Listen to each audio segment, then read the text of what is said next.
Carrying On with TravelSMG. I'm Stephanie McCracken with Travel Show Marketing Group, joined by my co-host Kelley Wright, one of our travel agent relations managers. The goal of this podcast is to take you beyond the forum and give you an insider look into our events and the travel industry as a whole. Today, we're chatting with Kareena Sweat, owner of Wanderlust Escapes, about our 2026 Romance Travel Forum and the romance niche in general. Welcome, everybody. Good Hello. morning. All right, we're so happy to have you, Kareena. You are at our 2026 Romance Travel Forum, and we're going to talk a little bit more about that for sure, and and events in general. But first, just give me a background about how you got into the travel industry, how you chose the romance niche as your main focus, and any other juicy details that we need to know. Well, thank you for having me this morning. And as you mentioned, I am the founder and owner of Wanderlust Escapes. It's a boutique travel agency that specializes in curated travel experience with a focus on destination weddings, honeymoons, and hosted journeys. I am a certified honeymoon and destination wedding specialist through Travel Leaders Network. As a matter of fact, I walked the stage earlier this year at Edge. I'm also a certified destination wedding ceremony planner and a certified cruise counselor. I pride myself in building genuine relationships with my clients. I believe that the best travel experiences begin with truly understanding the people you're planning for, because their journey should reflect who they are and the memories that they want to create. And the funny thing is, I never actually thought about becoming a travel agent. It wasn't on my list of things to do. However, I've always loved traveling. And whenever I would come back from a trip, I'd share my experiences on social media and with my friends and family. And they would come to me asking for recommendations, advice, and helping to plan their own vacations. And then I started having conversations with other travel advisors who were approaching me and kept saying, "You really should become a travel advisor." At first, I brushed it off because, again, it wasn't something that I'd ever considered. After giving it some thought, and after having a conversation with someone whose opinion I really respected, who happens to be a travel advisor, I decided to take that leap and launch the business. Um, my entry into the romance space was I won't say accidental, but it wasn't planned. 6 months after I launched my business, a friend of mine approached me. Her and her fiance had just got engaged. "We want you to do our destination wedding." And I said, "Do what with it?" I had no idea what that meant, but I was excited because I'm getting ready to do a destination wedding. Got all involved with it, walked alongside with them. I was a guest at the wedding, and the feedback from them and their guests during the planning process, during the wedding, and after, complimentary, and it did something inside of me. I felt good about what I had done. And when I got back, I said, "This is what I'm going to do. This is my niche." And that launched me feet first into the romance travel space.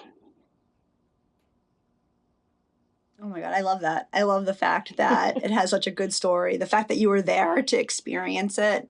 I've only done one destination wedding as a travel agent, and that one I Mhm. was there also to experience it. And I feel like that makes you like look around and be like, wow, this I made this happen for these people.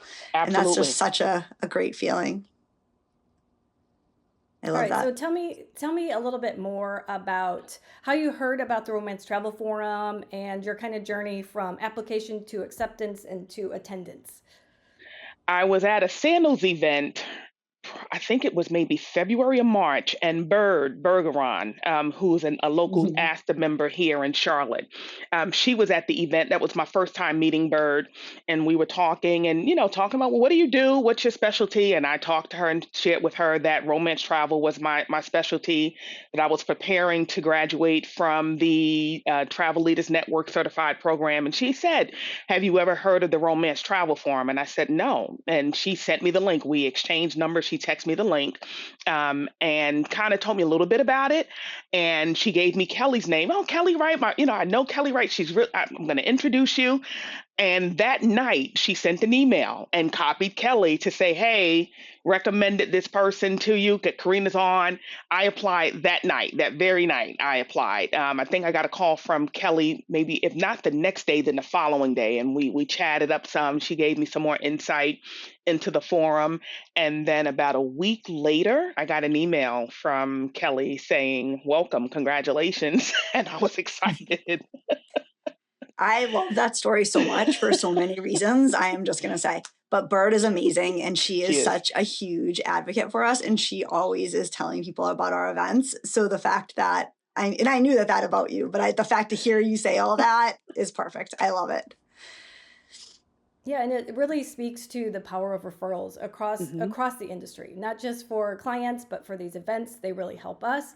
They really help you, and especially when all these advisors are working together to share information about our events and encouraging people to apply and encouraging people to attend our Las Vegas Travel Agent Forum. We love to hear it, and we love having conversations with new to us agents, especially if they're referred to from our past agents that we have a great Hmm. connection with. It's really special when those new connections are made. Yeah, totally agree with that Um, one. so talking about romance again. This 2026 romance forum was just in past June in at the Hard Rock in Punta Cana. So from the connections and the education and the relations you built with suppliers and advisors, what stood out as the most important aspect? The not maybe the like give me two things, like the most important aspect that you walked away with, and then your most surprising thing that you didn't even think about that was going to happen. Just two. Okay, so Oh, you can say more for oh, sure. so let me just say this is I'm only 3 years into my business, and this was hands down the best travel agent event I've attended. All right, the best. What stood out for me was how collaborative everyone is. Um, let's start from the planning process. And Kelly, I don't know how you do all of it. I saw the emails, I saw the Facebook group, but from the planning process, you can typically get an idea of how well organized or how well run an event is going to be. And I knew from how this was run from the beginning in the background how great this event was going to be. So kudos to you all for even doing it. But when I arrived and saw it all come together, um, I lit up. I was all smiles. I think the one thing that stood out to me, which was different than any other forum or travel event that I've been to, was the peer to peer discussions. Never had the opportunity to sit in a room with other advisors, get their perspectives, share best practices, um, answer questions that people may have, kind of work through challenges that people may be experiencing, and then the relationships that come out of it, and then the supplier roundtable, the supplier speed dating, as I like to call it, talking to as many suppliers in one day as we did. I didn't picture that when I saw my schedule, right? So you go to an event, it's like a vendor hall. You're seeing the suppliers, you're having these quick conversations, you're picking up collateral, but other people are standing around. So you really don't have the opportunity to really talk to a supplier. This enables you to do that. And then we left the main event, and did a post fam. So I was on the inclusive collection post fam for 3 nights. We call ourselves the Hyatt 22. We're still in a group meet together till this day talking, hey, do you have a card from this person? Because we didn't all meet with the same suppliers.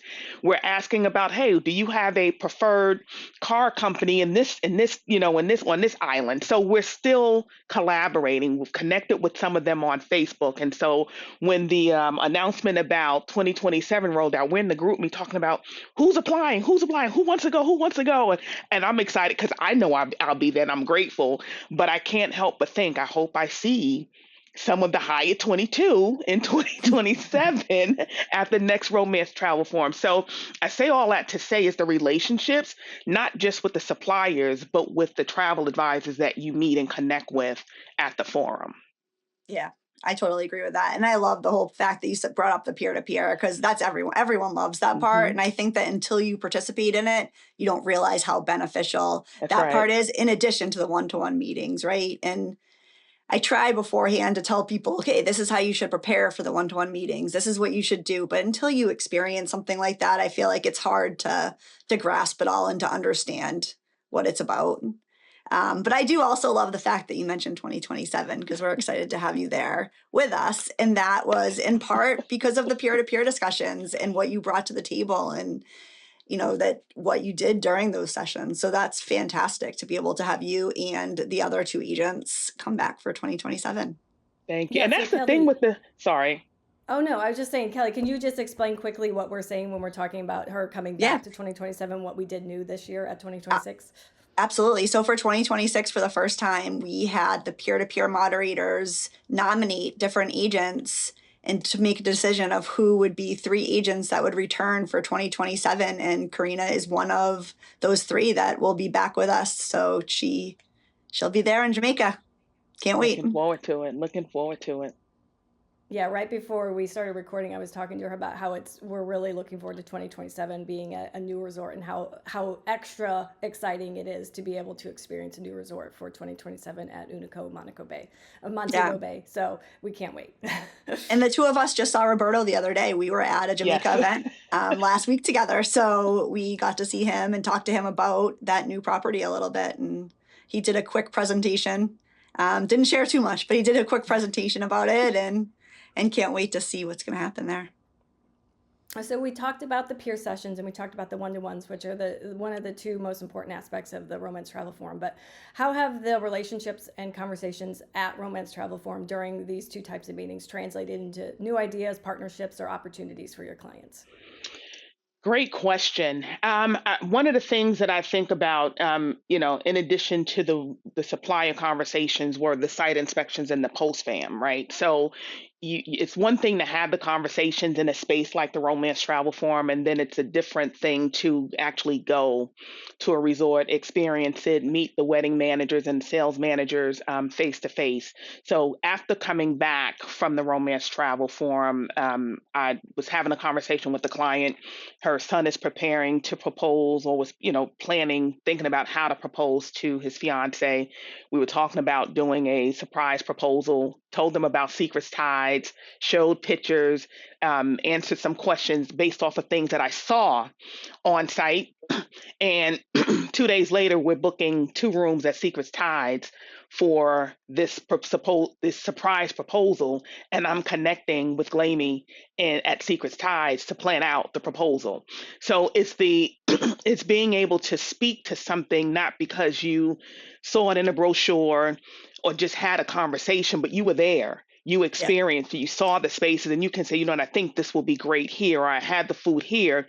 This is a great menu to use for this. So it's the one-on-one supplier conversations, it's the on-site visits that collectively make you more confident and knowledgeable and overall credible to your clients because you have those relationships and you're not winging it, for the lack of a better word. Well, and I think too, like to add to that a little bit, going to those site inspection things like that, it's not like you're just walking around the resort and the resort is just like it is day to day normally. The resort, they go above and beyond, right? They make it so you can Absolutely. see what a wedding would look like there, even though it's only an hour or whatever that we're going to be there. So they took a lot of time and effort into what they show us, and it totally is known, and it's such a great thing to be able to see and experience. When I went to the W for that part, it was just incredible at 9 That's right. a.m. what we're seeing, right? They're pretty much throwing a wedding at 9 o'clock in the morning for us to be part of. Yeah, that's true. Every place we went to had wedding setup somewhere. Mm-hmm. One, we went to a couple of places and there were multiple setups for the wedding, for the reception. We went to a resort and they handed us coconut water in the coconut, and it had wedding on it, right? So the level of detail for us to get the visual of what our experience would be. We were at Secrets Ties. They took us down to the beach. We saw a wedding setup, and then we had almost what we were calling a mock reception because we had dinner at Oceana, and the tables were set up the way that a reception would be set up, and it was a prefix menu. So you're going through the motions of a reception. And so you're not just visualizing, but you're experiencing what your clients would experience if they have their wedding and their reception at that location. Yeah, absolutely. And that's the feedback that I've gotten from so many agents. And I absolutely love hearing that from you. And I've also heard so many other people too come back. And I love it when agents share their stories for right after and who's booked what weddings. And it's amazing how many agents have already booked destination weddings because of Hmm. this event and the connections that they made while they were there. And you're sharing it on social media, so people are seeing it real time. So one of the things I like that you all do is you all encourage us to post while we're there and to hashtag. So people were seeing my post real time, and I got a lot of feedback around you actually do the work. And for us, doing the work is going to the locations, right? Being a travel advisor looks like a lot of fun, and it is, but it's a lot of work involved in that fun, right? I've visited, I think, about 11 resorts. I exceeded 15,000 steps every day, and I think this is the first time I've been to any all-inclusive vacation and come back and didn't gain weight because you're eating and then you're walking. So it's work. Great Yep. time, enjoyed it, but it is work, and that's what we were there to do. So Yeah. And even You with the had Hard talked. Rock. Sorry. Go ahead. Sorry. Oh yes. no. I was just going to say, even talking about, being there and, you're learning it as you're walking through it, but you're also showcasing it on social media. So you're kind Hmm. of getting more interest in, sharing it with potential clients. So how do you plan for that going into an event like this? Do you kind of have a plan of attack on what you're going to do? Do you kind of go more casual? How do you set that up to make sure that you're posting consistently and you're creating the type of content that works for your audience? So I'm getting acclimated to being a consistent poster because that's not my strong point. But for events, I always go in, get 10 to 15-second clips. Don't try to video everything. Get 10 to 15-second clips of everything, and then at the end of my day, kind of just post small clips with nice hooks on them, or start parsing things together. A couple of times I posted real time, but it wasn't frequent because we're moving so fast, so it's hard to do it in the moment. So like I said, I would just get small clips, get pictures, and then just post reels. And then maybe at the end of a day, at a resort, I would do my room tour, and then post that real time, and speaking to the room, and so that generated a lot of interest as well. Now, we always talk about event goals. So I kind of hinted at event goals when I was asking you Hmm. about social media. When you came into an event like this, did you kind of sit down beforehand and work through event goals? I know we talk about it in our Facebook groups, and Kelly pushes it when she's communicating with all of our advisor delegates. So, what were your event goals and how did that work out for you? So my event number one, my first event goal was to be present, right? To be fully immersed. I was on my phone, but I was on my phone to take notes or to capture pictures. I wasn't checking emails during the event. So the first goal was to be present. 100% I was present. The next goal was to be open, because you don't know really. I didn't know what to expect because, again, I had never heard of the event. This was my first time. My third goal with peer to peer, because again, I didn't know what to expect, was to go in and be open to hearing and learning and collaborating. It's a tendency sometimes when you're in rooms with other advisors to kind of get closed off because you don't know who they are, what their intentions are, in total transparency.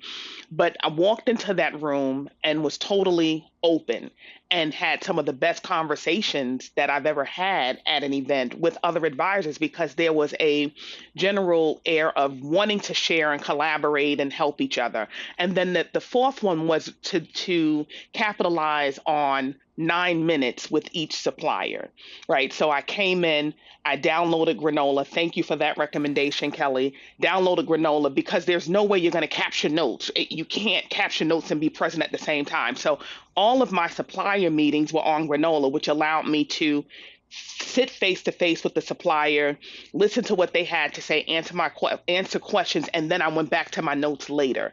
So for me, the goal was to be a sponge, which I soaked in so much information. I got the business card holder that Kelly sent us the link to. So all of my business cards are in one place. I wasn't trying to dig around later. Where's this card? They're all in one place. So I would say for me, with this event and even going into 2027, the same thing. Be present, be open, leverage the tools that you have. Definitely keeping granola, definitely getting a whole new business card holder, coming in, open and willing, and to be a sponge and not relaxing on it because I attended this year, because next year is going to be different, right? So Mhm. coming in as if it's a totally new experience for me, even though it's not. Yeah, you're going to be so much more prepared and to take it to the next level as you go Hmm. through it again in 2027. So that's really, I'm excited for you. I'm excited to hear you use the tools that we recommend. We're working in the background of having a podcast about just granola or AI note taking in general, because it seems to be like the most helpful thing we've heard, and the feedback, especially as Kelly brings it up and uses it herself. And so we love hearing that for sure.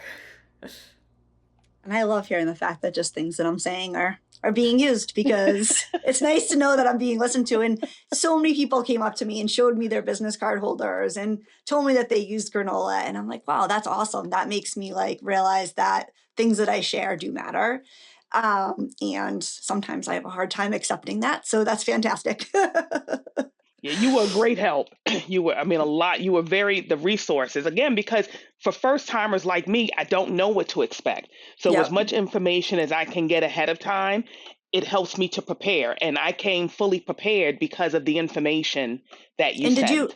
did you join the call that we did ahead of time to walk through the event and everything? I know some people were able to join it and some were not, No, but I okay. didn't, but I listened to the replay. Oh, perfect. Yeah, So same thing. that, that, and then the email, but again, the Awesome. communications there, I didn't feel like I was getting too much communication. I felt like I Yep. got exactly what I needed to prepare Perfect. for this event. Great. Yeah, because those calls beforehand are kind of new to us and we've just started doing them, but it seems like everybody really enjoys them and gets a lot out of them. And I really like doing them. So we'll continue that definitely. Awesome. And just kind of speaking quickly to the romance niche in general, what is it that makes it such a consistent and meaningful segment for travel advisors? And what do you see? Where do you see an opportunity to grow in this space?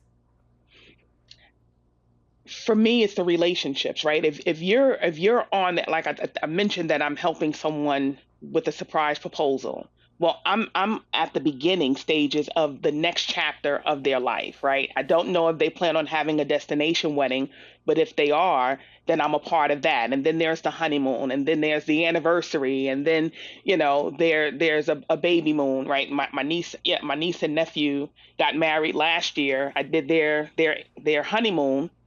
They're expecting a little one. We're talking about a baby moon. So for me, that that romance niche is the opportunity to build those everlasting relationships. They're not the one-offs. And if you treat it like a relationship from that initial connection and that initial event, then when they're having the next event, they're coming to you, they're referring you to their friends and their family, and so you become a part, you're ingrained in the fabric of their life when you're part of that romance niche. The opportunities are endless, because again, it's not just about the destination wedding. There's the milestones, there's the vow renewals, right? So it is, if you build the relationship right from that initial interaction, you're now a part of their family in a way, because you're a part of all of the milestones in those chapters of their life. Yeah, and I even hear this at every romance event. It's also, it's not even the family; it's also the guests, because every guest is also a potential client, and you just have this complete circle of continual referrals that is just a great thing to be able to tap into. Agreed. So, looking forward to 2027, we know we're going to see you there at Unico, but why should advisors who haven't heard of this event or haven't figured out if it's the right way to spend their time and their investment into their business, why should advisors apply for 2027? Because it is the right investment and time to invest in their business. Again, and I haven't been to all events. I haven't heard of every event, but the way this event is set up, it it's set up for us to be successful if you leverage the opportunity, right? Because you come in again, the one-to-one supplier conversations. Every event that I've been to where there have been suppliers, it's been more like a vendor hall, or and so you're walking around. You have to share time with other people because you can't dominate the time. They're there. They have to meet with as many people as possible. This event gives you the opportunity to spend 9 minutes with suppliers at a time and having those conversations and talking about your business, getting the business cards, the follow-ups. So I would absolutely say for someone who was invested in romance travel, who wants to grow their business, this is the event to attend, to apply to. And it's not a large scale event, right? I think it was like 185 advisors.